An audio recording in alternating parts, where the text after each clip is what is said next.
Hello friends. Last வீடியோவில் வந்து நம்ம என்ன பார்த்துருந்தோம் அப்படின்னா தெர்மோடைனமிக்ஸோட பார்ட் 1 அப்படிங்கிறது பார்த்துருந்தோம். அதோட கண்டினியூவேஷனாக இப்போ வந்து பார்ட் 2 வந்து பார்க்க போகிறோம். லாஸ்ட்டு வீடியோ வந்து பார்க்காதவங்க பார்த்துட்டு இதை பாருங்கள், அப்போ தான் வந்து இது புரியும். இதில் வந்து நம்ம லாஸ்ட்டு வீடியோவில் ஃப்ளோ ஆஃப் எனர்ஜி பற்றி வந்து பார்த்துருந்தோம். ஃபஸ்ட்டு ஒரு சம்மரி மாதிரி சொல்லிடுறேன். ஸோ சன் கிட்டேருந்து ஃபைனலாக ஹையர் ஆர்கானிசம்ஸ், அதாவது ஃபஸ்ட்டு வந்து பிளான்ட்டு, அதிலிருந்து வந்து higher organisms.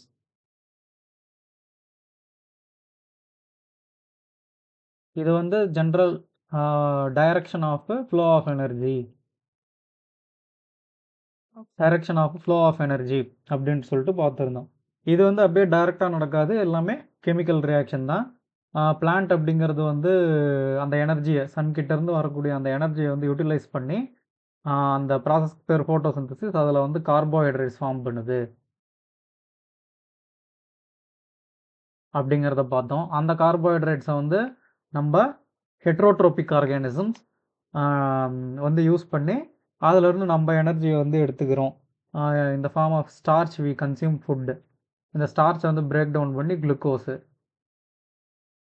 So final energy source இல்லையா? ஸோ குளுக்கோஸை கிளைகாலைசிஸ் ப்ராசஸ் மூலயமா ஏடிபி ஜென்ரேட் பண்ணி, இந்த ஏடிபிங்கிறது வந்து எனர்ஜி கரன்சி ஆஃப் செல்லு. நம்ம day to day functions, growth, development, wound healing எல்லாத்துக்குமே வந்து எனர்ஜி அப்படிங்கிறது தேவை. இதோட அல்டிமேட் சோர்ஸ் ஃபஸ்ட்டு போய் பார்த்தோம்னா சன் தான். இதுகிட்டேருந்து வரக்கூடிய எனர்ஜி தான் கடைசியில் நம்ம வந்து நம்மளோட டே டு டே ஃபங்க்ஷன்ஸை செய்கிறதுக்கே வந்து தேவையாக வந்து இருக்குது. இதை வந்து நம்ம லாஸ்ட் டைம் வந்து பார்த்துருந்தோம். இது எல்லாமே நடக்கிறதுக்கு வந்து கெமிக்கல் ரியாக்ஷன் தான். ஃபஸ்ட்டு ஃபோட்டோசிந்தசிஸ் நடக்கணும், அடுத்து கிளைகாலைசிஸ், இது எல்லாமே கெமிக்கல் ரியாக்ஷன் தான் அப்படின்னு பார்த்துருந்தோம். அதுக்கடுத்து இந்த மாதிரியான ரியாக்ஷன்ஸ் வந்து எய்தர் ஸ்பான்டேனியஸா இருக்கலாம், இல்லாட்டி நான் ஸ்பான்டேனியஸ். ஸ்பான்டேனியஸ் அப்படின்னா எனர்ஜி, எக்ஸ்டர்னல் எனர்ஜி தேவையில்லை. அதே நான் ஸ்பான்டேனியஸ் அப்படின்னா எக்ஸ்டர்னல் எனர்ஜி அப்படிங்கிறது தேவை அப்படின்னு சொல்லிட்டு போன வீடியோவில் வந்து பார்த்துருந்தோம். ஓகே, இந்த எனர்ஜி சேஞ்சஸ் எல்லாம் வந்து குவான்டிஃபை பண்ண முடியுமா? அந்த குவான்டிஃபை பண்ணுறதுக்கு வந்து ஏதாச்சும் ஈக்குவேஷன்ஸ் இருக்கா அப்படிங்கிறதோட நான் லாஸ்ட்டு செஷனை வந்து ஸ்டாப் பண்ணியிருந்தேன். 2 ஃபார்முலாஸும் வந்து குடுத்துருந்தேன். அந்த ஃபார்முலாஸ வந்து இப்ப பார்ப்போம். So delta G is equal to delta H minus T del S. Internal energy of the system that is U is equal to Q plus W அப்படின்னு சொல்லிட்டு இந்த 2 மெயினான ஃபார்முலா இருக்கு. இந்த 2 மெயினான ஃபார்முலாவுக்கு உள்ள போறதுக்கு முன்னாடி சில தெர்மோடைனமிக்ஸ் அந்த டெக்னிக்கல் டேர்ம்ஸ், தெர்மோடைனமிக் டேர்ம்ஸை வந்து அண்டர்ஸ்டாண்ட் பண்ணிப்போம். அதுக்கடுத்து வந்து இதுக்குள்ளே போவோம். அதோட சேர்த்து ஒரு எக்ஸாம்பிளையும் நான் சொல்கிறேன். அப்போ இந்த ஃபார்முலாஸுங்கிறது வந்து இட் வில் மேக் சென்ஸ். அதை நம்ம புரிஞ்சுக்கிட்டோம் அப்படின்னா it will make sense. So first for எக்ஸாம்பிளுக்கு இப்படி ஒரு சிஸ்டம் இருக்குன்னு வச்சுப்போம். இப்படி ஒரு சிஸ்டம் இருக்குது. இது வந்து ஒரு வால். அந்த வாலில் ஒரு ஸ்ப்ரிங்கை வந்து நம்ம கட்டி வச்சுருக்கோம், ஒரு ஸ்ப்ரிங்கு. அதுக்கடுத்து வந்து போன வீடியோவில் கொடுத்த அதே எக்ஸாம்பிள் தான். ஒரு மவுண்டைன் டாப்பு, அது மேலே ஒரு பால் இருக்குது. இன்னொரு இடத்துல ஒரு பள்ளம் இருக்குது, அதில் வந்து ஒரு பால் இருக்குது. ஓகே, இப்போது ஒரு சிஸ்டம் அப்படிங்கிறது வந்து என்ன, நம்மளோட ஒரு சிஸ்டமில் தான் எப்படி வந்து எனர்ஜியோட ஃப்ளோ இருக்குங்கிறத ஸ்டடி பண்ணுறோம். நம்மளோட சிஸ்டம் ஆஃப் இன்ட்ரெஸ்ட் வந்து biological system.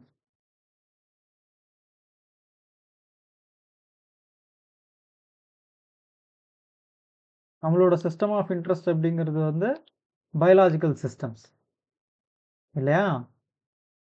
It can be a cell, it can be a living cell or in a human body, or else ஒரு plant, இல்லாட்டி அந்த பிளான்ட்ல இருக்கக்கூடிய ஒரு லீஃபு, அந்த லீஃப்ல இருக்கக்கூடிய ஒரு செல்லு, எதுவா வேணாலுமே வந்து நம்மளோட சிஸ்டமா வந்து நம்ம சூஸ் பண்ணிக்கலாம். இந்த இடத்துல நான் இந்த வால் பிளஸ் இந்த ஸ்ப்ரிங் இத வந்து நான் ஒரு சிஸ்டமா கன்சிடர் பண்றேன். இப்போ இந்த சிஸ்டம்ல வந்து நான் வெளியில இருந்து வொர்க் வந்து போடுறேன். எப்படி போட முடியும்? இந்த சிஸ்டம்ல வந்து இந்த ஸ்ப்ரிங் ஒரு பார்ட்டு. இந்த ஸ்ப்ரிங்க வந்து நான் புல் பண்றேன். இப்படி இந்த டைரக்ஷன்ல வந்து புல் பண்றேன். இந்த பொசிஷன்ல இருக்கு. இப்ப இந்த மாரி நான் இந்த ஸ்ப்ரிங்க வந்து புல் பண்ணிட்டேன். அதே மாதிரி இந்த பால் அப்படிங்கிறது இந்த பள்ளத்துல இருக்கு. இந்த பள்ளத்துல இருக்க பால நான் மேல கொண்டு போய் வைக்கிறேன்.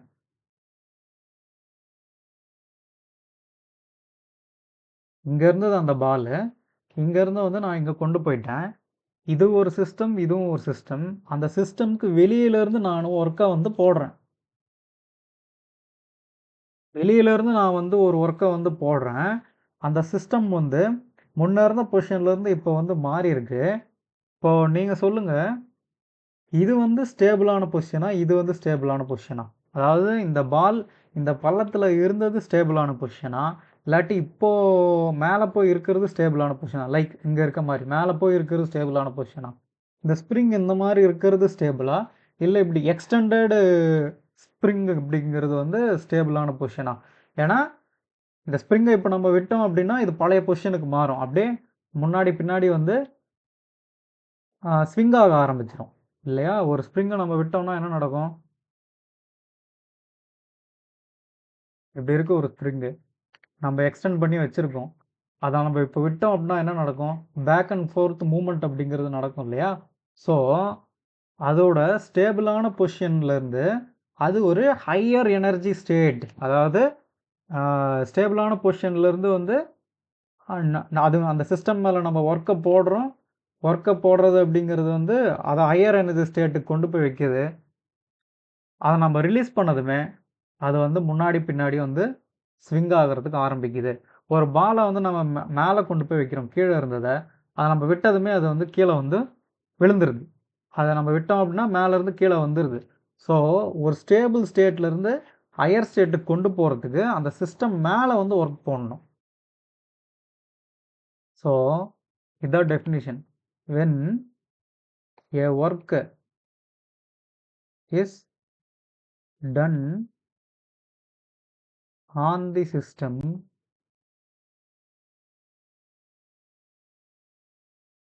தி எனர்ஜி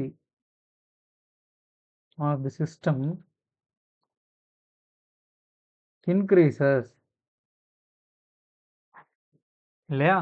நம்ம பால வந்து இப்போ நம்ப தூக்கி மேல போடுறோம் அப்டின்னா, அது மேல இருந்து தானாவே கீழ வந்துருது. பட் கீழ இருந்து மேல தூக்கிட்டு போறதுக்கு தான் எனர்ஜி தேவ. ஒரு ஸ்ப்ரிங்க இழுக்கிறதுக்கு தான் எனர்ஜி தேவ. பட் அத விட்டோம்னா, அதுவா ஃபங்ஷன் ஆகுறதுக்கு வந்து ஆரம்பிச்சுருது. ஸோ ஒரு சிஸ்டம் லோவர் எனர்ஜில இருந்து ஹையர் எனர்ஜிக்கு வந்து தூக்கிட்டு போறதுக்கு தான் எனர்ஜி தேவ. அது வந்து சிஸ்டம் மேல வொர்க்க போடும்போது, அது ஹையர் எனர்ஜிக்கு வந்து போது. சரி, இதுக்கும் நம்ப பயாலஜிக்கும் என்ன வந்து லிங்க் இருக்கு அப்படிங்கிறது, இப்ப நம்ம இந்த ஃபார்முலாவ வந்து அண்டர்ஸ்டாண்ட் பண்ணலாம். U is equal to Q plus W. Uன்னா internal energy of a system. Qன்னா ஹீட் கன்டென்ட். W அப்படின்னா வொர்க் டன். அதாவது ஒரு சிஸ்டம் இருக்கு. ஃபார் எக்ஸாம்பிள்க்கு ஃபார் எக்ஸாம்பிள்க்கு ஒரு லிவிங் செல்ல வந்து எடுத்துப்போம். அந்த லிவிங் உள்ள வந்து ஹீட் வந்து பாஸ் ஆகுது. அதுக்கப்புறமா ம் அ ஒரு ஸ்ப்ரிங் சிஸ்டம் இருக்கு. நம்ப அத வந்து எக்ஸ்டெண்ட் பண்றோம். அதாவது வொர்க் வந்து உள்ள வருது. வொர்க்க நம்ம வந்து சிஸ்டம் மேல வொர்க்க வந்து போடுறோம். அப்படின்னும்போது என்ன நடக்கும்? ஹீட் உள்ள வந்தாலோ, இல்லாட்டி வொர்க் அப்படிங்கிறது உள்ள வந்தாலோ, இன்டர்னல் எனர்ஜி அதிகமாகும். So U is equal to Q plus W. So heat உள்ள வந்தாலோ, இல்லாட்டி வொர்க் உள்ள வந்துச்சு அப்படின்னாலோ, இன்டர்னல் எனர்ஜி அதிகமாகும். இப்போ இந்த ஸ்ப்ரிங்கை வந்து நம்ம ரிலீஸ் பண்ணுறோம் அப்படின்னா ஒர்க்கை வந்து சிஸ்டம் பண்ணுது இல்லையா? சிஸ்டம் தான் வந்து ஒர்க்கை வந்து பண்ணுது. அப்போ W அப்படிங்கிறது வந்து மைனஸ் ஆகும். அப்போ வந்து இன்டர்னல் எனர்ஜி U வந்து கம்மியாகும். இது வந்து ரொம்ப பேசிக். ஃபர்ஸ்ட் லா ஆஃப் தெர்மோடைனமிக்ஸில் வரும்.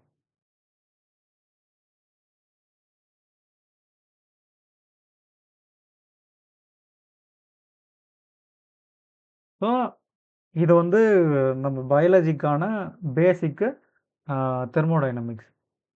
அடுத்ததா இன்னொரு ஒரு ஃபார்முலா வந்து நான் இங்கே மேலே கொடுத்துருந்தேன். இதை delta G is equal to delta H minus T del S. இதை வந்து நம்ம அண்டர்ஸ்டாண்ட் பண்ண ட்ரை பண்ணலாம். So delta G is equal to delta H minus T del S. So delta ஜின்னா என்ன? ஜி ஃபஸ்ட்டு ஜின்னா என்னன்னு புரிஞ்சுப்போம். ஜிங்கிறது வந்து denotes Gibbs free energy. Gibbs free energy. H அப்படிங்கிறது வந்து என்தால்பி. எஸ் அப்படிங்கிறது வந்து என்ட்ரோபி. டி வந்து டெம்பரேச்சர். டி வந்து டெம்பரேச்சர். இதில் டெல்டா அப்படிங்கிறது வந்து change in Gibbs free energy. For example இது வந்து ரொம்ப இம்பார்ட்டண்ட்டான ஒரு ஃபார்முலா. ஃபார் எக்ஸாம்பிள் ஒரு கெமிக்கல் ரியாக்ஷன் அப்படிங்கிறது நடக்குது. நம்ம குளுக்கோஸ் வந்து பைருவிக் ஆசிடா மாறுது. இதுதானே கிளைகாலைசிஸ். இதில் குளுக்கோஸ் டு பைருவிக் ஆசிடா மாறும்போது என்ன எனர்ஜி சேஞ்ச் நடந்தது, what is the change in the energy அப்படிங்கிறத வந்து நம்ம தெரிஞ்சுக்கிறது வந்து இந்த ஃபார்முலா வச்சு தெரிஞ்சுக்க முடியும். ஸோ சேஞ்ச் இன்னு டெல்டா ஜியை வச்சு எனர்ஜி அப்படிங்கிறது வந்து லிபரேட் ஆச்சா, எனர்ஜிங்கிறது வந்து அப்சார்ப் ஆச்சா அப்படிங்கிறத இந்த டெல்டா ஜியோட சேஞ்சஸை வச்சு தெரிஞ்சுக்கலாம். For example delta G negative நம்பரில் வருது அப்படின்னா என்ன அர்த்தம்? ரியாக்டன்ட் ப்ராடக்டாக கன்வெர்ட் ஆகும்போது எனர்ஜி ரிலீஸ் ஆகியிருக்குன்னு அர்த்தம். கிளைகாலைசிஸில் அதுதான் நடக்குது. கிளைகாலைசிஸ்க்கு டெஃபினட்டாக டெல்டா ஜி வந்து நெகட்டிவாக வரும். எனர்ஜி அப்படிங்கிறது வந்து ரிலீஸ் ஆகிருக்குது. இதுக்கு முன்னாடி நான் கொடுத்த அந்த ஸ்ப்ரிங் எக்ஸாம்பிளில்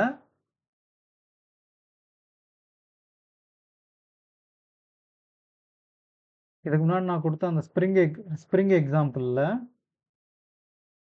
அந்த ஸ்ப்ரிங்கை வந்து ரிலீஸ் பண்ண மாதிரி ஹையர் எனர்ஜியில் இருந்து குளுக்கோஸுங்கிறது வந்து ஒரு ஹையர் எனர்ஜி மாலிக்யூல். இதுக்கு நான் இது வந்து கேட் லைஃப் சயின்சஸில் இந்த கொஷினே கேட்டிருக்காங்க. நான் பின்னாடி சொல்கிறேன். அந்த ஹையர் எனர்ஜி ஸ்டேட்டில் இருக்கக்கூடிய ஒன்றை நம்ம ரிலீஸ் பண்ணுறோம். அப்போது எனர்ஜி அப்படிங்கிறது ரிலீஸ் ஆகுது. பட் இதை ஹையர் எனர்ஜி கொண்டு போகிறதுக்கு எனக்கு எனர்ஜி தேவைப்பட்டது. அந்த ஸ்ப்ரிங்கை எக்ஸ்டெண்ட் பண்ணுறதுக்கு. எக்ஸ்டெண்ட் பண்ண பொசிஷன்லேருந்து நம்ம வந்து ரிலீஸ் பண்ணுறோம். ரிலீஸ் பண்ணும்போது எனர்ஜிங்கிறது வந்து ரிலீஸ் ஆகுது. Same like that glucose pyruvic ஆசிடாக மாறும்போது எனர்ஜி ரிலீஸ் ஆகுது. The change in energy, that is the delta G, will be negative for exergonic process. That is எனர்ஜியை ரிலீஸ் பண்ணக்கூடிய ப்ராசஸஸ்க்கு டெல்டா ஜி அப்படிங்கிறது வந்து நெகட்டிவாக இருக்கும். இந்த டெல்டா ஜியை வந்து கால்குலேட் பண்ணுறதுக்கு நமக்கு என்னெல்லாம் தேவை அப்படிங்கிறது. So delta G is equal to delta H minus T del S. ஹெச்ங்கிறது என்தால்பின்னு சொல்லிட்டு சொன்ன போன ஸ்லைடில். டெல்டா ஹெச்னா change in enthalpy.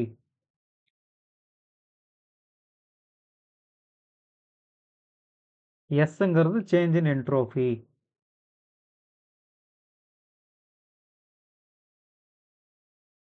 Tங்கிறது temperature. Temperature வந்து constant. Temperature constant. So change in enthalpy. என்தால்பின்னா என்ன? என்தால்பின்னா heat content of the system. Heat content of a system. இதை கெமிக்கல் ரியாக்ஷன்ஸ்லையுமே டெஃபினட்டாக ஹீட் அப்படிங்கிறது வந்து வேரியேஷன் வரும். ப்ராடக்ட் டு ரியாக்டன்ட் போகும்போது either energy release heat release ஆகலாம், இல்லாட்டி ஹீட் அப்சார்ப் ஆகலாம்.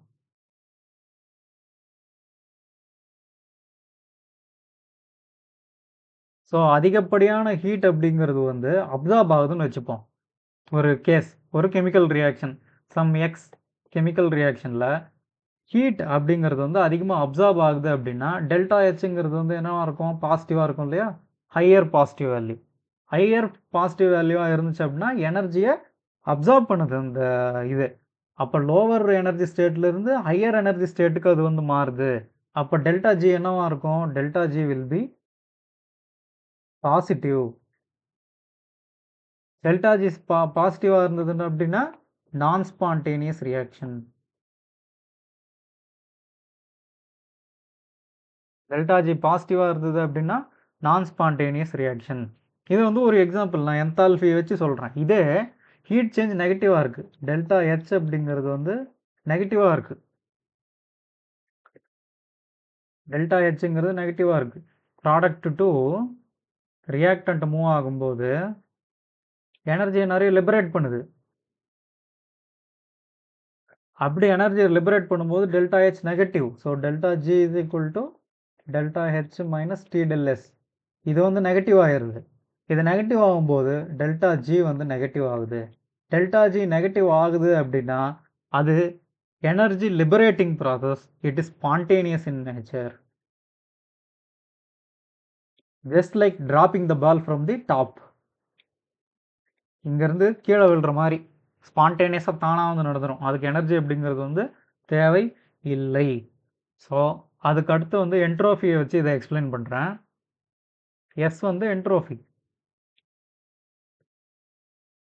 டெல்டா எஸ்னா சேஞ்ச் இன் என்ட்ரோஃபி.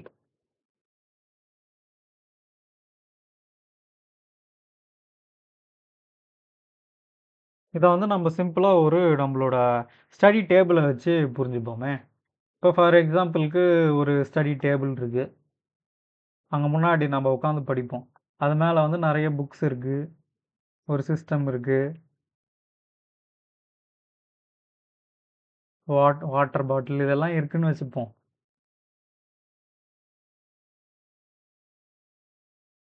ஸோ நம்ம இதை வந்து டைம்லி அரேஞ்ச் பண்ணிகிட்டே இருக்கோம் அப்படின்னா ஒரு ஆர்டராக இருக்கும். இதே நம்ம இந்த ஸ்டடி டேபிளை கண்டுக்காமல் விட்டோம் அப்படின்னா என்ன நடக்கும்? நம்ம அதை அரேஞ்சே பண்ணலன்னா என்ன நடக்கும்? புக்ஸ்லாம் கண்ட இடத்துல சிதறி கிடக்கும். நம்மளோட ரூமும் அப்படி தான். அரேஞ்ச் பண்ணோம் அப்படின்னா ஆர்டராக இருக்கும். அரேஞ்ச் பண்ணாமல் இருந்தோம்னா டிஸார்டராக இருக்கும். எங்கே வேணால் அங்கே பொருள்லாம் சிதறி கிடக்கும். அதே மாதிரி தான் என்ட்ரோஃபி அப்படிங்கிறது வந்து மெஷர் ஆஃப் ரேண்டம்னஸ். அதாவது ஒரு system entropy measure of randomness. ஒரு சிஸ்டம் எப்போவுமே ஆர்டர்டு ஸ்டேட்லேருந்து டிஸார்டர்டு ஸ்டேட்டுக்கு தான் மூவ் ஆகும். ஆர்டர்டு ஸ்டேட்லேருந்து டிஸார்டர்டு ஸ்டேட்டுக்கு தான் வந்து எப்போவுமே வந்து மூவ் ஆகும். இது வந்து நேச்சர். ஆர்டர்டு ஸ்டேட்லேருந்து டிஸார்டர்டு ஸ்டேட்டுக்கு வந்து மூவ் ஆகும். அப்படி மூவ் ஆகும்போது டெல்டா எஸ் அப்படிங்கிறது வந்து என்னவா இருக்கும்? டெல்டா எஸ் அப்படிங்கிறது வந்து பாசிட்டிவாக இருக்கும். த மோர் த என்ட்ரோஃபி, அதாவது ஆர்டர்டு ஸ்டேட்லேருந்து டிஸார்டர்டு ஸ்டேட்டுக்கு வந்து மூவ் ஆகுறது. இதுக்கு ஒரு நல்ல எக்ஸாம்பிள் சொல்லணும் அப்படின்னா ஐஸ் க்யூப் இருக்குது. ஐஸ் க்யூப் ஹீட் பண்ணோம் அப்படின்னா ஹீட் பண்ணால் வாட்டராக மாறும். வாட்டரை ஹீட் பண்ணால் வாட்டர் வேப்பராக மாறும்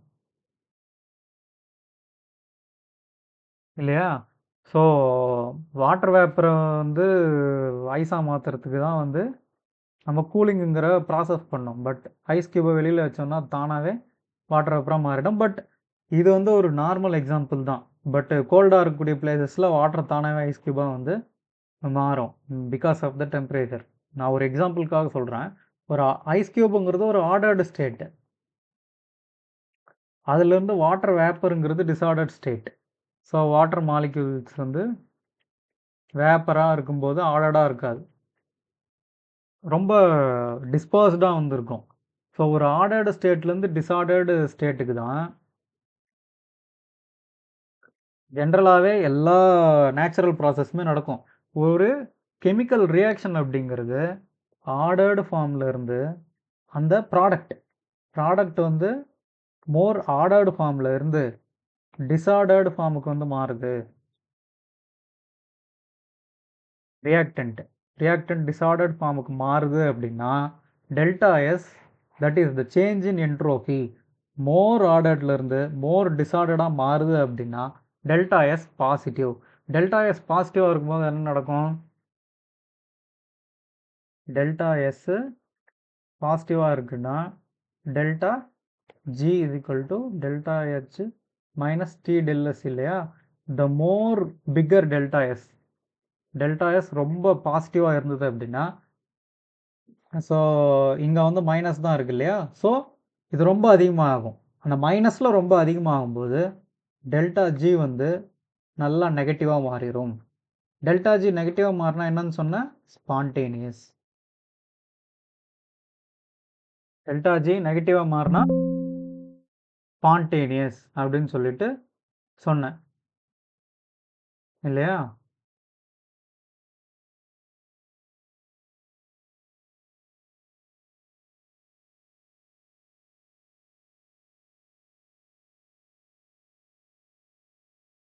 ஸோ டெல்டா ஜி நெகட்டிவாக மாறுது. த மோர் பாசிட்டிவ் டெல்டா எஸ் நல்ல ஆர்டர்டு ஸ்டேட்டில் இருந்து டிஸார்டர்ட் ஸ்டேட்டுக்கு கன்வெர்ட் ஆகுது ஒரு கெமிக்கல் ரியாக்ஷனில் அப்படின்னும் போது டெல்டா எஸ் பாசிட்டிவாக இருக்கும். அப்போ ஓவரால் டெல்டா ஜிங்கிறது நெகட்டிவாக மாறும். அப்போது டெல்டா ஜி நெகட்டிவாக மாறும்போது ரியாக்ஷன் இஸ் ஸ்பான்டேனியஸ். இதுக்கு ஒரு நல்ல ஒரு எக்ஸாம்பிள் சொல்லணும் அப்படின்னா இண்டிவிஜுவல் அமினோ ஆசிட்ஸ், இதை அமினோ ஆசிட்னு கன்சிடர் பண்ணிப்போம். இண்டிவிஜுவல் அமினோ ஆசிட்ஸ் வந்து தனித்தனியாக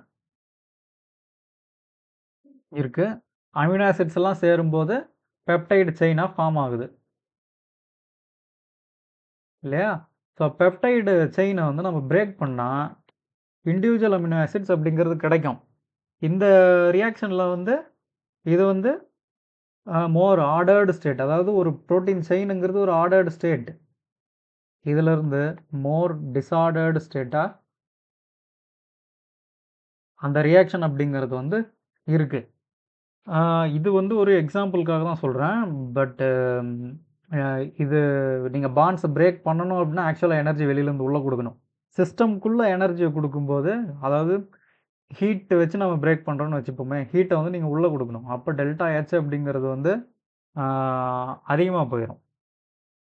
இது டெல்டா ஹெச் அதிகமாக போச்சு அப்படின்னா டெல்டா ஜி அப்படிங்கிறது வந்து என்ன நடக்கும்? பாசிட்டிவாக போயிடும். அப்போ நான் ஸ்பான்டேனியஸாக ஆயிரும். ஸோ இது வந்து நான் ஒரு எக்ஸாம்பிளுக்காக சொல்கிறேன். டெல்டா ஜி உடைய சேஞ்ச் அப்படிங்கிறது combination of both delta H minus T del S, enthalpy, entropy.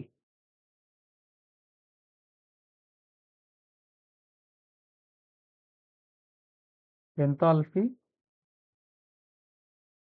Entropy ரெண்டுத்தோட காம்பினேஷன் தான் ஒரு ரியாக்ஷன் அப்படிங்கிறது ஆர்டர்டா, ஐ மீன் ஸ்பான்டேனியஸா, நான் ஸ்பான்டேனியஸா அப்படிங்கிறத முடிவு பண்ணும். So delta G is equal to delta H minus T del S.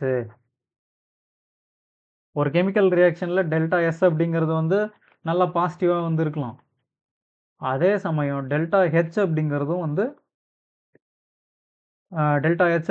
வந்து நெகட்டிவாக போகலாம். அப்போ வந்து இது வந்து அந்த கண்டிஷனில் டெல்டா எஸ் பாசிட்டிவாக இருந்து டெல்டா ஹெச் நெகட்டிவாக இருந்ததுன்னா அந்த கண்டிஷனில் டெல்டா ஜி வந்து நெகட்டிவாக போயிடும். அந்த சமயத்தில் அது ஸ்பான்டேனியஸாக போயிடும்.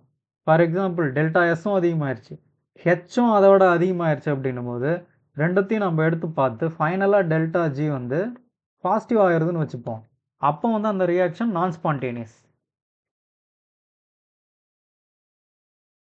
பட் அதே சமயம் டெல்டா எஸ் வந்து பாசிட்டிவ் தான், டெல்டா ஹெச்சும் பாசிட்டிவ் தான். பட் டெல்டா எஸ்ங்கிறது வந்து ரொம்ப அதிகமாக இருக்குது, ரேண்டம்னஸ் ரொம்ப அதிகமாக இருக்குது இப்போ ரியாக்டன்ட் டு ப்ராடக்ட் அப்படிங்கிற சமயத்தில் ஓவராலாக இது ரெண்டுத்தையும் நம்ம கால்குலேட் பண்ணி பார்க்கும்போது டெல்டா ஜி அந்த சமயத்தில் நெகட்டிவாகவும் வரலாம். இதில் எந்த கேஸாகவும் நடக்கலாம். End of the day delta G வந்து நெகட்டிவாக இருந்தால் ஸ்பான்டேனியஸ்,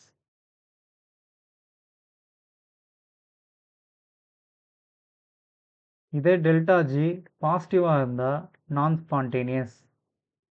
டெல்டா ஜி அப்போ ஜீரோவாக இருந்தால் என்ன?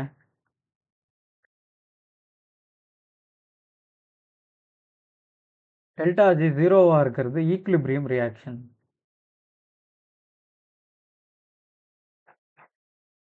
ஈக்லிபிரியம் ரியாக்ஷன்னா அது நமக்கு இப்போது தேவையில்லை தான். பட் ஜென்ரலாக ஈக்லிபிரியம் ரியாக்ஷன்னா என்னன்னு சொல்கிறேன். ஈக்லிபிரியம் ரியாக்ஷனில் ratio of concentration of product to reactant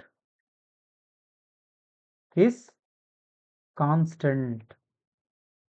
இது ஒரு ஈக்லிபிரியம் ரியாக்ஷன் வச்சுப்போமே. A plus B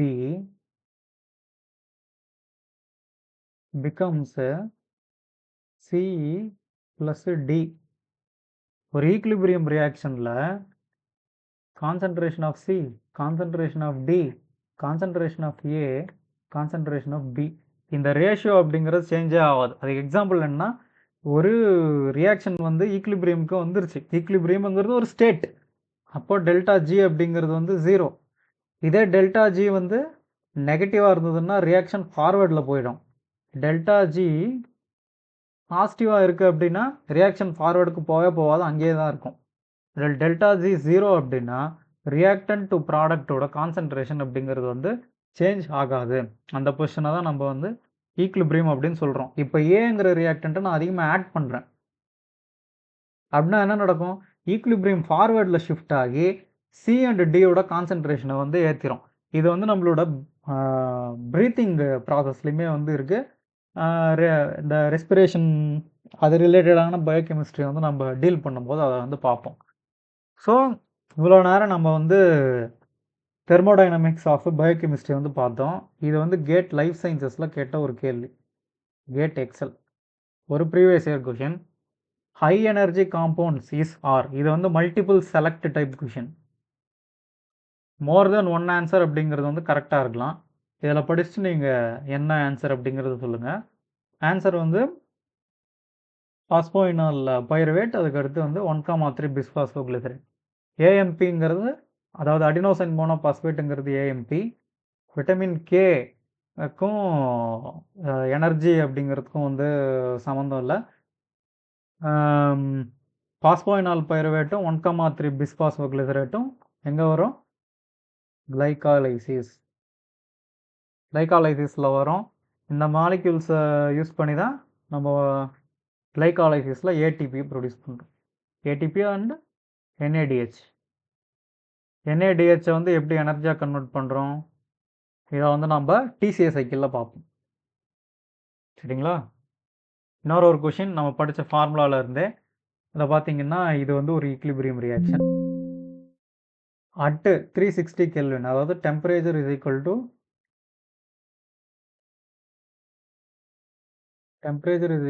360 Kelvin. Both N and D state are equally populated. D ஓட இதுவும் N ஓட கான்சன்ட்ரேஷனும் வந்து ஒன்றுங்கிறாங்க. If the standard entropy change for this reaction at this temperature, அதாவது entropy delta S, அது standard temperature and pressure, எஸ்டிபின்னு படிச்சிருப்போம் ஸ்கூலில், standard temperature pressure.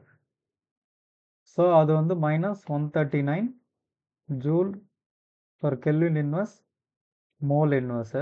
Then the corresponding standard enthalpy change. என்தால்பிங்கிறது வந்து delta H naught எவ்வளோ அப்படின்னு சொல்லி கேட்குறாங்க. ஸோ இதுக்கு டைரெக்டாக அந்த ஃபார்முலாலே சப்ஸ்டியூட் பண்ணலாம். Delta G is equal to delta H minus T del S. இங்கே அப்படியே இதை வந்து நம்ம சப்ஸ்டியூட் பண்ணோம் அப்படின்னா delta G is equal to delta H வந்து தெரில, அதை எக்ஸ்ன்னு வச்சுப்போம்.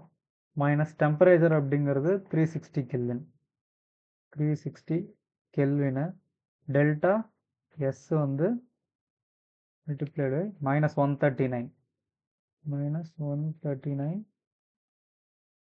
Joule kilo inverse mole inverse. இங்கே வேறு பெண்ணில் இது பண்ணிப்போம். ஸோ இது மல்டிப்ளிகேஷன் சிம்பிள். கேவும் கே இன்வர்ஸும் கேன்சல் ஆயிரும். மீதி இருக்கிறது ஜூலும் மோல் இன்வர்ஸும் தான்.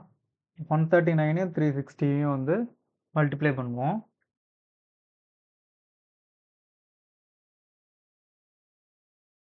139 இன்ட்டு 360 போட்டோம் அப்படின்னா